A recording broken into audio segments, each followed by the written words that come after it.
శ్రీమాత్రే నమః.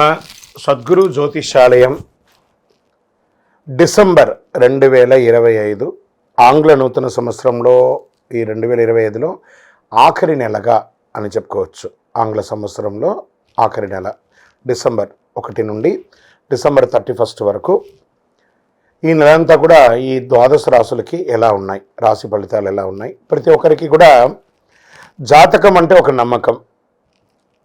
నాకు ఈ నెల వ్యాపారం ఎలా ఉంటుంది, ఉద్యోగం ఎలా ఉంటుంది, నాకు ఆర్థికంగా ఎలా ఉంటాను, నా కుటుంబం ఎలా ఉంటుంది, ఇలాంటి ఎప్పటికీ ఒక కన్ఫ్యూషన్స్తోనే అందరూ ఉంటూ ఉంటారు. ఇది ప్రతి ఒక్కరు కూడా గోచార గ్రహస్థితులు అన్ని వర్గాల వారిని దృష్టిలో పెట్టుకొని గణించి చెప్పడం జరుగుతుంది. ఇప్పుడు చెప్తున్నట్టు ఈ జాతకం మీ యొక్క వ్యక్తిగత జాతకానికి ఒక 30 నుంచి 40% మాత్రమే వర్తిస్తుంది. మీ యొక్క date of birth, time of birth ద్వారా మీరు తెలుసుకుంటే సంపూర్ణమైనటువంటి జాతకం అప్పుడు సంపూర్ణ జాతకంగా ఉంటుంది. మళ్ళీ చెప్తున్నాను, ప్రతి ఒక్క ఎపిసోడ్లోనూ చెప్తూ ఉంటాను నేను, జాతకం పడుతున్న వర్షానికి ఒక గొడుగు మాత్రమే కానీ జాతకం జీవితం కాదు. మీరు మిమ్మల్ని నమ్మండి, మీ నమ్మిన దైవాన్ని నమ్మండి, అయ్యప్ప స్వామి గారు నమ్మండి, అన్ని రకాలుగా మేలు జరుగుతుంది. మా ఛానల్ ద్వారా చూస్తున్నటువంటి ప్రేక్షక మిత్రులందరికీ కూడా శుభాకాంక్షలు. మీరందరూ కూడా క్షేమంగా ఉండాలని ప్రార్థిస్తున్నాను. మా ఛానల్ ద్వారా చూస్తున్నటువంటి కార్యక్రమాలన్నింటినీ ఒక్కసారి అలా లైక్ చేయండి, సబ్స్క్రైబ్ చేయండి, షేర్ చేయండి. గోచార గ్రహస్థితి ప్రకారంగా ద్వాదశ రాశుల్లో 10వ రాశి అయినటువంటి మకర రాశి మిత్రులారా, ఈ డిసెంబర్ 2025 మీ యొక్క శుభాశుభ ఫలితాలు ఎలా ఉన్నాయంటే, ముందు గ్రహస్థితులంతా కూడా సూర్యుడు 11వ స్థానంలో, కుజుడు 9, బుధుడు 11 ఇంట్లోను, గురుడు 4 ఇంట్లో, శుక్రుడు 10 ఇంట్లో, శని రాశి అధిపతిగాను చక్కగా మీకు రాహు 3వ స్థానంలో, కేతు 9వ స్థానంలో ఉన్నారు. మకర రాశికి మంచి జాగ్రత్తలు చక్కగా ఉన్నాయని కూడా చెప్పచ్చు. ఉద్యోగంలో ప్రమోషన్స్, న్యూ ప్రాజెక్ట్స్ వచ్చే అవకాశాలు ఉన్నాయి. విదేశాలకి వెళ్ళాలనుకున్న వాళ్ళకి ఉన్న ఆటంకాలన్నీ తొలగి విదేశాలకు వెళ్ళే అవకాశాలు ఉన్నాయి. పైవారి నుండి బాగా సపోర్ట్ వస్తుంది. స్థిర ఉద్యోగం ఉన్న వారికి మంచి ఎదుగుదల ఉంటుంది. కొత్త ఉద్యోగం కోసం ప్రయత్నించే వారికి మంచి అవకాశాలు ఉంటుందని కూడా చెప్పచ్చు. డెడ్ లైన్స్ ఒత్తిడి అంతా కూడా తొలగుతుంది. పెద్ద బాధ్యతలు మీకు ఉంటుంది. కొన్ని మైనర్ మిస్టేక్స్ అవన్నీ కూడా తొలగిపోతాయి. ఓవరాల్ ఉద్యోగస్తులకి చాలా బాగుందని కూడా చెప్పచ్చు. ఇంకా వ్యాపారం చేసే వాళ్ళకి కొత్త లాభదాయకమైనటువంటి డీల్స్ వస్తాయి. పార్ట్నర్షిప్లో సహకారం వస్తుంది. మంచి కలెక్షన్స్ కూడా పెరిగే అవకాశం ఉన్నాయి. ఆన్లైన్, డిజిటల్, హోల్సేల్ బిజినెస్ వారికి పర్ఫెక్ట్ టైం. మకర రాశి వారికి ఇది ప్రాపర్టీ అండ్ ల్యాండ్ సంబంధించిన విషయాల్లో బిజినెస్ కూడా మంచిదని చెప్పచ్చు. ఇంకా పనిలో చిన్న తరహా ఆలస్యాలు ఉంటాయి. కుటుంబ గ్రహ వ్యవహారాలు బిజినెస్ మీద ప్రభావం కూడా చూపే అవకాశాలు ఉంటాయి. మాస ప్రారంభంలో కాస్త జాగ్రత్తగా ఉంటే చాలు. ఇంకా ఆర్థికంగా ఎలా ఉంటుందంటే ఆకస్మిక లాభాలు, ఇన్వెస్ట్మెంట్ మీద మంచి కాన్సన్ట్రేషన్ పెరుగుతుందని కూడా చెప్పచ్చు. ఓవరాల్ మకర రాశి వారికి ఈ నెల చివరిలో ధనభాగ్యం ఉప్పొంగుతుంది. విదేశీయ యానం పెరిగే అవకాశాలు బాగా కనబడుతున్నాయి. ఇంకా పెళ్లి ఖర్చు, శుభ ఖర్చులు కూడా పెరిగే అవకాశం ఉన్నాయి. హెల్త్ మరియు ట్రావెల్ మీద ఎక్స్ట్రా అవకాశాలు బాగా కనబడుతున్నాయి. అమ్మకాలు బాగుంటుంది. స్థలం, ఇల్లు కొనుక్కుంటారు. రెనోవేషన్ వర్క్స్ పెరుగుతుంది. ఇంకా పేపర్స్లో చిన్న తేడా ఉన్నా అవి కూడా తొలగిపోతాయి.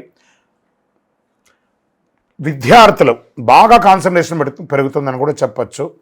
అదేవిధంగా స్వయం ఉపాధి, సర్వీస్ రంగం వారికి కొత్త కస్టమర్స్ వస్తారు. మీ సర్వీస్కి గుర్తింపు వస్తుంది, మంచి పేరు వస్తుంది. రోజువారీ ఆదాయం బాగా పెరుగుతుంది.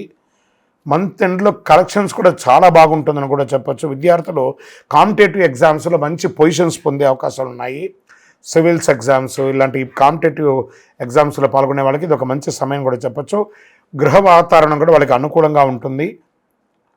కొంచెం ఆన్లైన్, మొబైల్, ఇక సోషల్ మీడియాస్కి దూరంగా ఉండండి. విద్యార్థులు బాగా మంచి పొజిషన్ పొందుతారు. విదేశీయ విద్య లేదా ఉద్యోగం కోసం చూసుకునే వాళ్ళకి ట్రావెల్ ప్లానింగ్ స్ట్రెంగ్తన్గా ఉంటుందని కూడా చెప్పు. మంచి ఉద్యోగ అవకాశాలు వస్తున్నాయి. ఆన్సైట్ ఉద్యోగాలకు వెళ్ళే అవకాశాలు కూడా బాగున్నాయి. కానీ డిలే అవుతూ ఉంటుందన్నమాట. కొంచెం ఈ మొదటి 15 రోజులు ట్రావెల్ అవాయిడ్ చేయండి. మిగతా రకంగా అన్ని రకాలుగా బాగుంటుందని కూడా చెప్పచ్చు.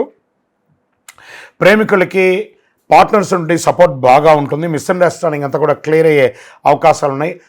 స్మాల్ ఈగోస్ని కొంచెం పక్కన పెట్టండి. కొంచెం మొదటి వారం కొంచెం టెన్షన్ ఉంటుంది, జాగ్రత్త. ఇంకా కుటుంబంలో దంపతుల మధ్య కొంచెం సఖ్యత లోపం అయ్యే అవకాశాలు కనబడుతుంది. కాస్త దాన్ని కాన్సన్ట్రేట్ చేయండి, జాగ్రత్త నుండి. కుటుంబంతో పాటు ఆధ్యాత్మిక టూర్ వెళ్ళండి, లేదా ఏదైనా ఒక విహారయాత్రకైనా వెళ్ళిరండి.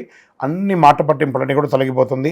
సంతాన విషయంలో మంచి సంతానం యొక్క ఆరోగ్యం కానీ విద్య పట్ల కానీ మీరు మంచి పురోగతిని పొందే అవకాశాలు బాగా కనబడుతున్నాయి.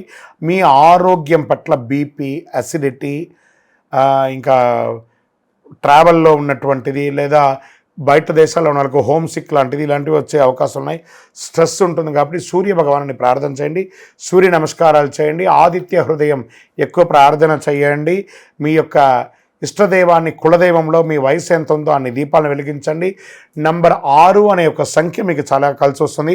వైట్ మరియు పింక్ మరియు ఊదా కలర్ మీకు చాలా కలిసి వస్తుంది. మీ వయసు ఎంత ఉందో అన్ని దీపాన్ని మీ ఇష్టదైవం దగ్గర ప్రార్థన చెయ్యండి.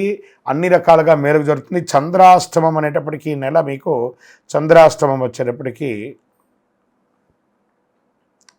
మకర రాశి వారికి చంద్రాష్టమం 10-12-2025 2:23 నుండి 12-12-2025 10:20 వరకు చంద్రాష్టమం ఉంటుంది. చాలా జాగ్రత్తగా ఉండాలి. వ్యాపారంలో కానీ, ఉద్యోగంలో కానీ, సంతకాలు పెట్టేటప్పుడు కానీ, వాహనం నడిపేటప్పుడు కానీ జాగ్రత్తగా ఉండాలి. ఏ విధమైనటువంటి తొందరపడి సంతకాలు, షూరిటీ సంతకాలని పెట్టకండి. ఇంకనూ మీ యొక్క వ్యక్తిగత జాతకం తెలుసుకోవాలి, మా అపాయింట్మెంట్ తీసుకోవాలనుకుంటే మీ పేరు, మీ డేట్ ఆఫ్ బర్త్, మీ time of birth, place of birth మా నంబర్ 900007777149కి వాట్సాప్ చేయండి, కాల్ చేయకండి.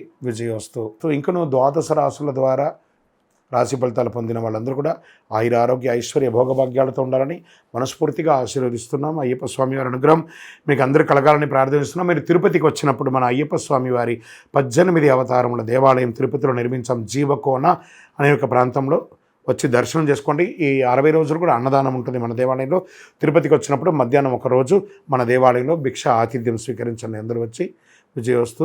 మీకోసం ప్రార్థన చేస్తూ ఉంటాం. చంద్రమౌళి వెంకటేష్ శర్మ. శరణమయ్యప్ప. అయ్యప్ప భక్తులందరికీ కూడా ఈరోజు ఒక విశేషమైనటువంటి మెసేజ్తో రావాలని ముందుకు వచ్చాము. రానున్న డిసెంబర్ 1వ తారీఖున తెలంగాణలోని అద్భుతమైనటువంటి క్షేత్రమైనటువంటి లక్ష్మీ నరసింహస్వామి క్షేత్రం యాదగిరిగుట్ట నరసింహస్వామి వారి యొక్క దేవాలయంలో స్వాతి నక్షత్రం అనమాట. ఆ రోజు ఉభయ తెలుగు రాష్ట్రాల్లో ఉన్న వాళ్ళందరూ కూడా చాలా గొప్పగా చూసే తెలంగాణ యొక్క వైకుంఠం అని కూడా చెప్పే యాదగిరిగుట్టలో స్వాతి నక్షత్రం రోజు ఉదయం 5 గంటలకు వైకుంఠం మెట్ల దగ్గర నుంచి గిరి ప్రదక్షిణం అనేది జరగబడుతుంది. ప్రత్యేకించి అయ్యప్పల కోసమే ఆ రోజు యాదగిరిగుట్ట దేవస్థానం వారు, తెలంగాణ ప్రభుత్వం వారు కూడా చాలా గొప్పగా ఏర్పాటు చేస్తున్నారు. స్వాతి నక్షత్రం రోజు దేవాలయం గిరి ప్రదక్షిణం చేయడము, ఆ గిరి ప్రదక్షిణం అయిన తర్వాత పైన ఆ యొక్క గర్భాలయ దర్శనాన్ని అందరికీ కూడా ఏర్పాటు చేయడము, స్వామివారి యొక్క లడ్డు ప్రసాదాన్ని కూడా ఇవ్వడము. ఈ ప్రక్రియ అంతా కూడా ఉదయం 5 నుంచి 7 గంటల లోపే ఉంటుందన్నమాట. మధ్యలో జాయిన్ అవ్వడం ఉండదు. 5-5:30కు నడవడం మొదలుపెట్టేస్తారు. వేల జనాలు వస్తారు. ముందు ఆ వైకుంఠం మెట్ల దగ్గర ముందు స్వామివారి యొక్క నామస్మరణ ముగించుకుంటూ చక్కగా చేయడం. స్వాతి నక్షత్రం రోజు ఎవరైతే ఆ గిరి ప్రదక్షిణం చేస్తారో వారికి ఏ విధమైనటువంటి నరదృష్టి ఉన్నా పోతుంది. ఒకటి, ఏ విధమైనటువంటి ఆర్థికమైనటువంటి మానసికమైనటువంటి కుటుంబ సమస్యలు ఏదైనా ఉన్నా కూడా తొలగుతుంది. గర్భదోషం ఉన్నా కూడా సంతానం లేని వారికి ఇది తొలగుతుంది. వివాహం కాని వారికి ఎన్నో రకాలుగా ఇబ్బంది ఉన్న వాళ్ళకి తొలగుతుంది. గిరి ప్రదక్షిణం ఆ యొక్క లక్ష్మీ నరసింహుడు, యోగ నరసింహుడు, ధ్యాన నరసింహుడు, ఇలా గండవేరుండ నరసింహస్వామి, ఇంతమంది పంచ నరసింహులు ఉన్నటువంటి ఒక గొప్ప క్షేత్రం అది, స్వయంభూ క్షేత్రం. అలాంటి క్షేత్రంలో గిరి ప్రదక్షిణం చేయడం అనేది పూర్వజన్మ సుకృతం ఉంటేనే ఈ యొక్క అవకాశం. అందులోనూ అయ్యప్ప స్వామి దీక్షలో December 1 వచ్చింది కాబట్టి ఈ మాధ్యమం ద్వారా చూసిన వాళ్ళందరూ కూడా ప్లాన్ చేసుకొని ముందు రోజు రాత్రే అక్కడ యాదగిరిగుట్ట దర్శనం వాళ్ళు బయట నుంచి వచ్చిన ప్రత్యేకించి అయ్యప్పలకి ఆ వసతి కూడా ఏర్పాటు చేస్తారు. ముందు రోజు రాత్రి దర్శనం, ప్రత్యేక దర్శనం అయిన తర్వాతనే సర్వదర్శనం ఉంటుంది కాబట్టి ఈ అవకాశాన్ని వినియోగించుకోండి. శరణమయ్యప్ప. ఎవరు రమ్మన్నారు మిమ్మల్ని? ఫస్ట్ మిమ్మల్ని ఎవరు రమ్మన్నారు? తెలుగువారుని మీరు ఎందుకు చెప్తున్నారు? తెలుగువారిని ఎందుకు చెప్తున్నారు అనేది రాంగ్ అండి. అసలు అది కొంతమంది ఆ ఫోన్లు పెట్టుకొని ఈ డ్రామాలు చేస్తున్నారు. చేయకండి. చాలా భక్తిగా వచ్చే భక్తుల యొక్క మనోభావాన్ని మీరు పెట్టే వీడియో ద్వారా బాధపడుతున్నారు. ఒకటి గుర్తుపెట్టుకుందాం, మన ఇంటికి ఒక ఫంక్షన్కి పిలిచామంటే ఆ ఫంక్షన్లో ఒక 50 మందిని అకామిడేట్ చేయగలుగుతాం అనుకోండి. అక్కడ 500 మంది వస్తే మీరు ఏం చేస్తారు? మీరు ఒక ఇంటి యజమానిగా ఉంటే శబరిమలకి ఎవరు ఎక్కడి నుంచి వస్తున్నారు, ఎంతమంది వస్తున్నారని అన్ప్రిడిక్టబుల్. వాస్తవానికి బాగా గుర్తుపెట్టుకోవాలి. ఆ ఒకళ్ళిద్దరూ 10 గంటలు 18 గంటలు క్యూలో నిలబడి తెలుగువారు అంటే ఇష్టపడ కేరళ ప్రభుత్వానికి అదే పనే, తెలుగువారిని కించపరచడం వాళ్ళ పనే. అయితే తెలుగు తమిళ్ భాష ఇది విభేదం చేస్తున్నారని మనలో ఉన్నటువంటి కొంతమంది వాళ్ళు మీడియా ఫోకస్ అవ్వడానికి కోసం తెలుగువారు తమిళ వారు అని చెప్పి ఫోకస్ చేస్తున్నారు.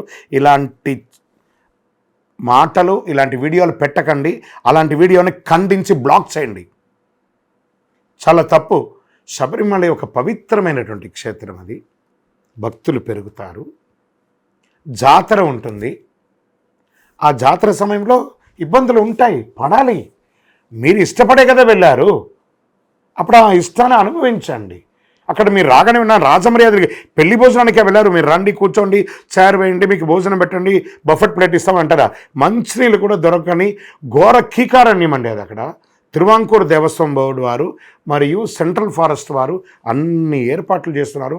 వాళ్ళతో పాటు police department, health department, PW department, defence వాళ్ళు, హెల్త్ వాళ్ళు ఎంతమంది పనిచేస్తున్నారు అనుకున్నారు మీకోసం.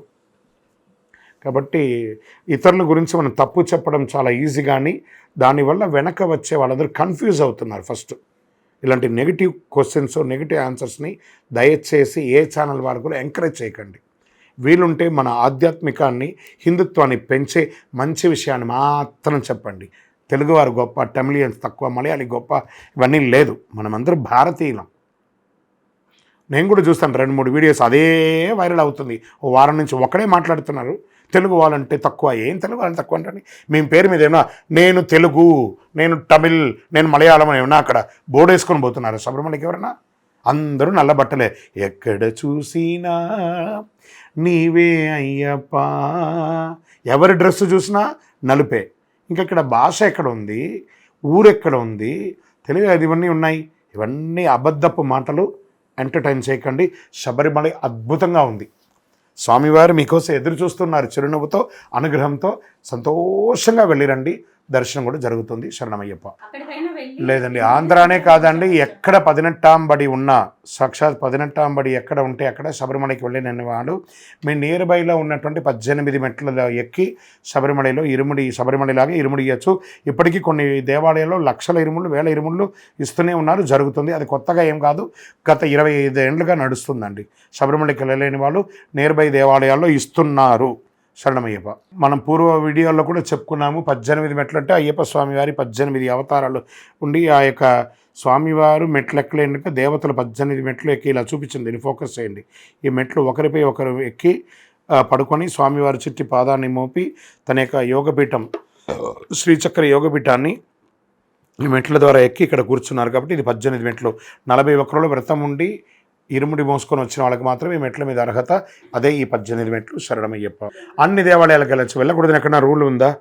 ఇవన్నీ కూడా కొంచెం అన్య మతస్థులు చేసే చిన్న చిన్న ప్రచారాలని మీరు అట్రాక్ట్ అయ్యి ఇవన్నీ కూడా మీరు మీడియా ద్వారా అడుగుతున్నారు, అందరూ చూస్తున్నారు. బ్రహ్మాండంగా వెళ్ళొచ్చు. మీరు భోజనం చేసేటప్పుడు నేను పచ్చడి పెడతాం, ఫస్ట్ కర్రీ పెడతాం, సాంబార్ పెడతాం, మజ్జిగ పెడతాం. మీరు పచ్చడి మొదటి పెట్టారు కాబట్టి నేను పచ్చడే తింటానంటారా? సాంబార్ తినరా, పప్పు తినరా, మజ్జిగ తినరా, చారు తినరా, స్వీట్ తినరా, పాపడ తినరా? ఒక తిండికే భేదం లేదు, దేవుడికి భేదం ఏంటండి? శరణమయ్యప్ప.